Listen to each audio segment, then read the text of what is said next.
है। यदि हड्डी और मांस अलग हो जाए तो रेलवे बिल्कुल नहीं चल सकती है। हम इस बात को हमारा दिल और हमारे सभी लोगों को सोचना पड़ेगा और इस हड्डी और मांस को कभी भी अलग नहीं होने देना है। और जो भी लड़ाई हो मजदूर के हित में, उसमें हम लोगों को साथ मिलकर लड़ना पड़ेगा।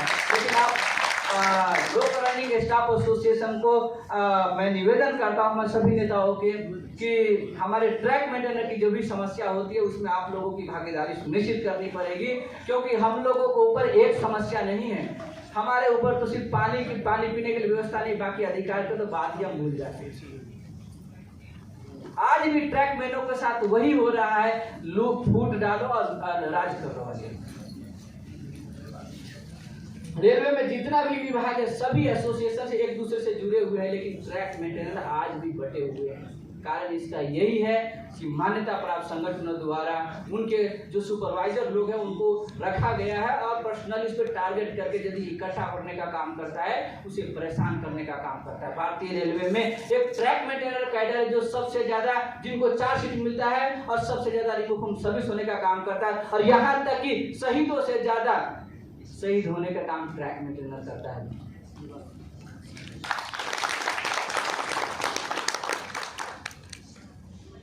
मैं देख रहा हूं कि भारत सरकार के सामने रेल कर्मचारी का कोई मौत का उनके पास कुछ मतलब नहीं है। उनको सिर्फ काम से मतलब, उन्हें काम होना चाहिए। आप देख रहे हैं कि 4 सालों में लगभग 450 ट्रैक मेंटेनर, ये रेलवे बोर्ड रेल मंत्री का एक राज्यसभा में उन्होंने बयान दिया था कि 450 ट्रैक मेंटेनर लाना हो। सोच लीजिए, जब 450 उनका रिपोर्ट है तो समझिए कि 4000 ट्रैक मेंटेनर रन होगा। लेकिन उनपे एक शब्द उन्होंने नहीं बोला कि हम इसमें क्या व्यवस्था कर रहे हैं, उनको बचाने के लिए क्या किया जा सकता है, ये नहीं, उनको गिनती करना है। एक छोटी सी रक्षक डिवाइस की बात आती है। रक्षक डिवाइस एक ऐसा डिवाइस है जो उन्होंने जो यदि गाड़ी 2 किलोमीटर पहले आती है तो शायद हमारे पास रक्षक डिवाइस रहेगी तो आवाज देना चालू हो जाता है ताकि हम लोग बाहर हो सके। मात्र 90,000 रुपये का उसका प्राइस है। आज लगभग 7 से 8 साल हो गया रेलवे बोर्ड को बोलते, लेकिन अभी तक किसी भी डिवीजन ने पूर्ण रूप से ये लागू नहीं किया गया भारतीय रेलवे। इससे हम यही समझते हैं कि उनको जान से ज्यादा उनको काम प्यारा है, और ये हम लोगों के लिए नहीं, ये हम सब कर्मचारियों के लिए ये इस पर सोचने की आवश्यकता है कि हम लोगों को किस प्रकार से हमारे जान बचे। और ट्रैक मेंटेनर की अभी तो पहले क्या अनपढ़ लोग भर्ती हुआ करते थे। ट्रैक मेंटेनर 35 किलो को वजन उठा करके दौड़ के चला जाता था, उसको भर्ती कर लिया जाता था। लेकिन आप क्या कर दिए, आपके पिताजी भी एक्सपायर हो गए, फिर भी आपको 10वीं पास होने की आवश्यकता होना चाहिए, तभी हम आपको ट्रैक मेंटेनर में भर्ती करने का काम करें।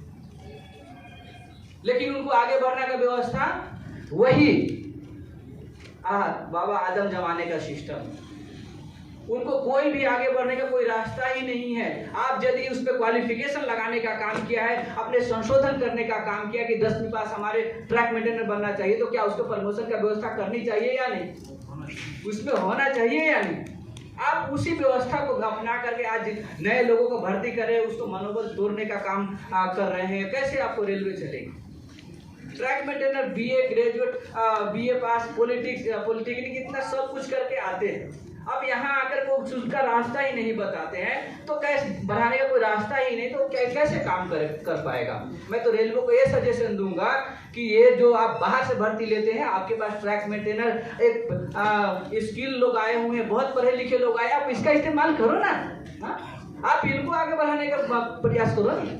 लेकिन ऐसा नहीं, उनको पढ़ाई लिखाई से कोई मतलब नहीं है। आप आधा उम्र बिता दिए परीक्षा तैयारी करते करते, लेकिन यहाँ आकर आप 0 हो गए, ट्रैक मेंटेनर हो गए 0 हो गए।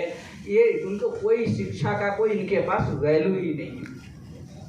इस बात को हम लोगों को सोचने की आवश्यकता है। समस्याएं तो बहुत सारी है, लेकिन मैं ऑल इंडिया लोक रनिंग स्टाफ एसोसिएशन से वादा करता हूं कि जब भी मजदूर की बात आती है, हम लोग की बात आती है, हमारे अधिकार की बात आती है, जहां पर आह्वान करेंगे, all India railway track maintainer union आपके साथ खड़े रहेगी, चाहे कोई भी लड़ाई हो। और हम आपसे निवेदन करते हैं कि हमारे सेंट्रल रेलवे में सेंट्रल रेलवे के सभी डिवीजन में all India running staff association और central railway track maintainer union के सभी पदाधिकारी मिलजुल कर जहाँ भी डीआरएम के पास बैठना है, जीएम के पास बैठना है, हम लोग वहाँ बैठने का काम करेंगे और झुकाने का काम करेंगे और इस हड्डी मांस को हम कभी अलग नहीं होने देंगे और ये आंख बनकर हम मजदूरों के लिए लड़ते रहेंगे। इतना करते हुए मैं धन्यवाद देता हूं आप सभी साथियों को जो आप मेरी बातों को शांतिपूर्ण सुनने का काम किए और मनन करने का भी काम करें। बहुत बहुत धन्यवाद।